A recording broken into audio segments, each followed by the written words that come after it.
All right, y'all. Welcome to the Fitness for 55 Plus podcast brought to you by StrongerLife, the gym for folks over 55. My name is Dr. Dustin Jones, physical therapist. My name is Dr. Jeff Musgrave, Doctor of Physical Therapy. Awesome. All right, so we are in our Facebook group, Fitness for 55 Plus, and this is where you and hundreds of other people across the world can ask questions that we'll tackle. We had a really special question this week that we want to address from Kristen Fowler, member here at StrongerLife in Lexington, Kentucky, and she said, what have you learned from your members? Man. So I think this is good from, especially if you listen to a couple episodes ago of like why we started this thing, which is in 2019, started inside an existing CrossFit gym. We have our own facility now. Not a lot of programs like this. I don't think any program is a standalone, only 55 plus. That's at the size that we're at, and we've learned a ton. So I think this is a cool opportunity to reflect. I've got no clue what you're going to say, but I've got some thoughts, and lots of them. But what's the first thing that comes to your mind? Man, I think the first thing that comes to mind for me is what's possible. Like, from the standpoint of like people come in that have maybe never exercised. They're in their 60s or 70s. They're exercising for the first time. They come in with multiple health issues that have been stacking up for decades. That's really starting to impact their life. And it's teaching me, I've said this before, I know this from like school and from research and from the literature, but it's almost never too late. And that's one of my favorite things that our members have taught me, is it's almost never too late. Yeah. We've had people that have had medical issues and limitations for decades, put in a year or 2 or 3 years of work and transform their life. And it's like, it's almost never too late. We see them live that day in and day out. Multiple cancer diagnoses, multiple surgeries, multiple joint replacements, overcoming depression, anxiety, metabolic conditions, major heart surgery. Like, they come back in, they work hard, they're consistent, and they get incredible results. And I think it just like, it's one thing to read about it, it's another thing to see people live that out. Yeah. It just... Yeah. Because like we say that, we've said it for a while, of like, it's never too late, right? Like there's a lot of things that we knew to be true, but I think, the extent to which those things are true is so much more than what we perceived before. Like, I think about, particular examples, like Carolyn Holmes comes to mind. Carolyn, happy birthday, 90-year-old, started running at 88. Started running at 88 and then competed at the National Senior Games the following year on her birthday to turn 89, got third place in a 5K, like 3.1 miles on a hilly course in Pittsburgh, Pennsylvania, ran the majority of it. Like, it's like the extent that statement is true is just so much more than what we perceived before. I think that about what people can do, what can be done with, like you mentioned, with certain conditions and surgeries. Like for me, it's been a lot of lessons around joint replacements, which we're still in the infancy of challenging a lot of the preconceived notions around like what a total hip replacement can handle, what a total knee replacement can handle after the surgery. But like for us as PTs and the stuff we heard in school, it was like, you'll never run again, never jump on that thing. You're gonna have to get a new one in like 20 years. Don't kneel on it. Don't kneel, right? Like it's all this like super conservative recommendations that is not really based on a lot of literature. And so there's a group of people, a bunch of misfits that are not following those recommendations that are saying, hey, actually I can run, I can jump, I can kneel, I can do all these things, and my life is better as a result. And so that, and that this group of people, like our members and just a lot of folks like outside of StrongerLife that are pushing that realm, they're just like completely rewriting a narrative of how healthcare providers perceive a lot of surgeries, and particularly I think joint replacements is one of them. Absolutely. Seen a lot of incredible results from people that getting out 6-8 weeks, lifting again, walking, miles and miles without issues. Right. Yeah, so I think I would echo that one. Another one for me is it's been very eye-opening to be outside of the healthcare system. Like, we're PTs. We worked in a rehab hospital, outpatient physical therapy, home health. We've done rotations in hospitals like acute care. So we've kind of experienced a lot of stages of healthcare. And when you, as a provider, you can see how harmful the healthcare system can be. Like when someone's given a diagnosis of osteoporosis and not given the context of that and what that actually means, and how someone can then perceive themselves to be weak, to be brittle, to be just damaged goods, and there's no hope, right? Like we see that for sure, but to see it like outside of healthcare in the context of fitness, and then these people come in, like it's been very eye-opening of just how damaging some of the interactions in the healthcare system can be. And there's so many people that walk into this gym that perceive themselves to be very, weak, fragile, brittle, like they can't move or they're going to get hurt. And we just create opportunities for them to basically prove themselves wrong. It's already in them. We just show them it's already there, right? Which sucks. Like, I don't want to have to do that. Like, we don't have to. Like, it's a preventable situation, We don't have to scare people from moving in the medical system. Right. Cause a life of self-limitation that leads to breakdown of those joints or just like poor life outcomes. Yeah. It's like, oh, your bones are starting to get weak. We need to load them and make them stronger. You need to eat some more protein. Let's get you in a gym. Or you got osteoporosis. Your bones are getting weak.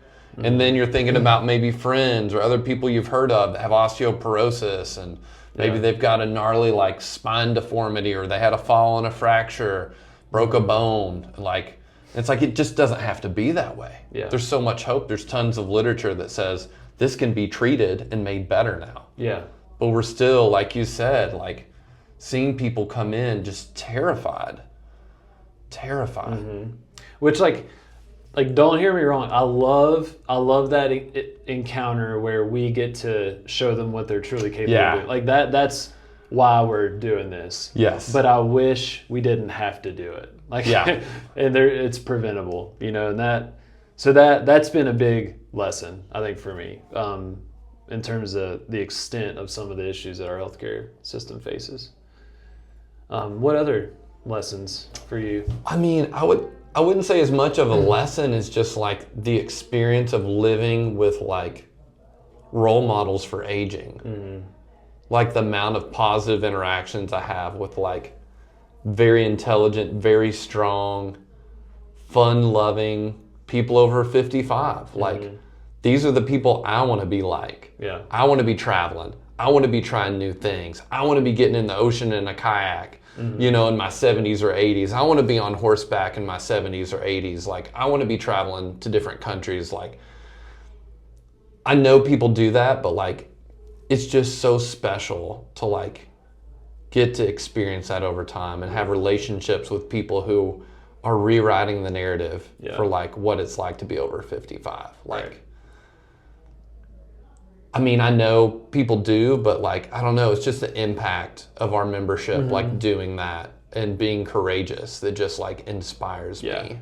And being like, for context for watchers or viewers or listeners, that we teach continuing education to rehab and fitness professionals. So we'll travel the country and talk about these things of perceptions of aging and what people are doing despite their age and all this stuff. Like, it's not new to us, and we're pushing that message, but when we're surrounded on a weekly basis by over 250 folks that are not normal, right? Like, these are not the normal, 55 plus or 60, 70, 80, 90-year-old. Like, they're not the norm. And that has, it's a whole nother thing to read something or see a cool article or whatever, but it's a whole nother thing to like be in it and to rub shoulders with these people. And like you mentioned going out of the country, like going for a retreat to the Dominican Republic. Like, when bringing 20 folks down there. Some of them have never even touched the ocean before.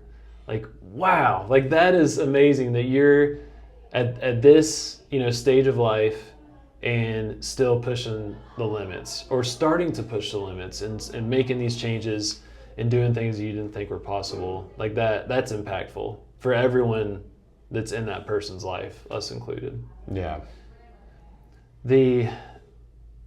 I think another lesson, it's great that Kristen asked this, because she's such a good member of our community, in the sense that she cares a lot about other people, but the community interactions, particularly with our crew, like the value of that, I would dare to say is on par with the value of like the actual service that we're providing. I 100% agree. Like there's some days I'm convinced that some folks in class, whether we did puzzles, whether we played bridge or bocce ball or whatever, like they're gonna come anyway. Like, yeah, they're gonna get way healthier and fitter if they do our program, right? But yeah, the power of the social interactions on a regular basis with our members, like the importance of that is huge. And I can just see how, just like going through life, of how those social interactions can decrease or they change, and it just becomes like so valuable, like regularly see people, that it's just like potent in a group-based setting. Yeah, we've got a tremendous group of people. I think that's something that just makes us really special, is like being in an environment where everyone's supportive, and like the goals around exercise and life have all changed, but everyone's like pointed in the same direction, right? Trying to get the most out of life, trying to encourage each other, lifting other people up because they know they're going to need to be lifted up some days. And see that happen. Our community is just so special. I don't know how we ended up with so many like incredible people. Yeah. But the community is something I probably undervalued and didn't understand early on. Yeah.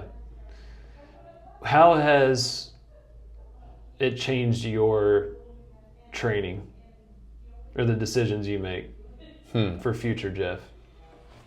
Just like what you've learned from members, being around them. I mean, I think it's just been a living example of like the power of consistency, I think it's helped me know how to handle the tough days when I've got a cranky joint or I don't feel great, and like showing up, and like there's this example I stole from some other fitness professional. I can't tell you who it is, but he's like, every day move a little bit of dirt. Some days you've got a teaspoon and you're moving a teaspoon of dirt that day, and some days you got a shovel and you can move a lot of dirt. Talking about fitness as an analogy of having to move dirt. And I think the importance of that across years into decades. Just having that long-standing view and not going in to just like indiscriminately get after it regardless of how I'm feeling. Does that make sense? Yeah. I don't know. Playing the long game. And I think the other, just like the value of strength training. Like prioritizing strength training and being strong. Consistency and the power of strength training. Yeah. Because we have so many members that are consistent despite so many factors that it would be very easy to say, I'm not going to go. Yep. Or this isn't good for me, blah, blah, blah, because of X, Y, and Z. And they've really shown that those are really just excuses. And our program accommodates for them better than anyone, I believe. But they've made that choice to be consistent. They have the courage and the trust to just show up and do what they can do. Yeah.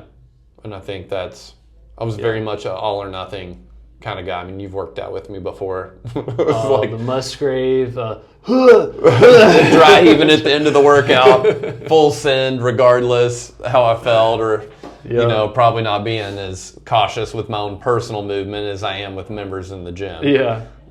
But recognizing that pace for like turning years into decades and decades into like a quality end of life is what I want. I think from my angle, it's highlighted the need to consistently challenge myself in multiple domains, because it's so easy to like, oh, I used to do that. I'm not going to do that anymore. And like there's certain things that like life is still going to ask us to be able to do that if I don't train for them, like it's going to be really hard to kind of rise to the occasion. The occasion, right? You fall to the level you're training. You don't rise to your expectations. Yeah. And there's just certain things that like I've got to consciously work that in, you know, like jumping, sprinting, like running really fast or moving really quickly, agility work, like balance work, doing two things at once with my brain and my body, challenging balance in different ways, like we will in class, with eyes closed or head turns and different implements that are knocking me off my balance. Like some of those elements are really important, but it's so easy to like just completely neglect those and like do the same strength training exercise, do some cardio, right? Like, which is good. Like you're going to be really healthy, but you're completely missing the boat on these other elements. And you can see what happens if you don't train that. And I'm starting to feel that now, you know, like, oh, I think about, remember when it was last year when we sprinted, we had a sprint workout that we did together. Oh yeah, 100-meter sprints. 100-meter sprints. And we went full send. We both ran tracks. So I was like, all right, we got this. Full send on these sprints like we were, you know, back in college. And we both tore our hamstring that day. Yeah. Slight strain. It wasn't bad. Yeah. 50% of our class went down, which we're an older, like, average age in some of the other classes we were in. Right. But, yeah. But that was not a Stronger Life class. No, not at all. Yeah, that was a different program, but because we hadn't done it, our muscles weren't prepared. No. It's just like we didn't have the training exposure. And you're 100% right. I think the dual motor, like we're doing a physical task while we're balancing or moving, like those things I feel. And that's the reality is deficits in those areas, if we don't have training exposure, starts in your 30s, 40s, 50s, but it doesn't usually get bad enough to get our attention until our 50s, 60s, and 70s. Yeah. And it's like, we're feeling it now. Like we're in class now, you know, knocking on 40, but we're not quite in our 40s yet. And it's like, these things have already started. Yeah. And like we can feel them. They're a challenge. And I think sometimes members don't believe us when we say, no, this is hard for us too. Right. Because everyone gets their level of challenge, but these deficits start as soon as exposure ends. Yeah, for sure. Yeah, and to Jeff's point, like so all coaches take class at Stronger Life, and it shows that like we're 55 and up, but honestly, we could be open to everybody, right? Like we'll take class, and I will just have an amazing workout, absolutely exhausted. That it's all scalable, that you can modify it to that person. Up or down. Yeah, and I feel it. I feel the challenge and the need to do more of it too, because it is tough, particularly some of those things I mentioned. Yeah. But yeah, there's lots of lessons. I mean, we're about 5 years in at this point, 4.5-ish, right before the pandemic, and we're constantly learning from our members and what we do in class, how that impacts them, how they respond, what their preference is. But yeah, I mean, just the influence that our members, y'all that are hopefully watching or listening, have had on us and the staff. I hope that came across loud and clear, because it's not a one-way street. It's not us having all the answers and we create this program and blah, blah, blah. Like, it's definitely been a two-way street where we've learned, just as much from folks. Absolutely. And I hope that never ends. To be honest, If we stop learning from our members, then our business will die. Yeah. Very quickly after. Yeah. There's always things to learn. There's always ways to grow and learn. And yeah. Love it.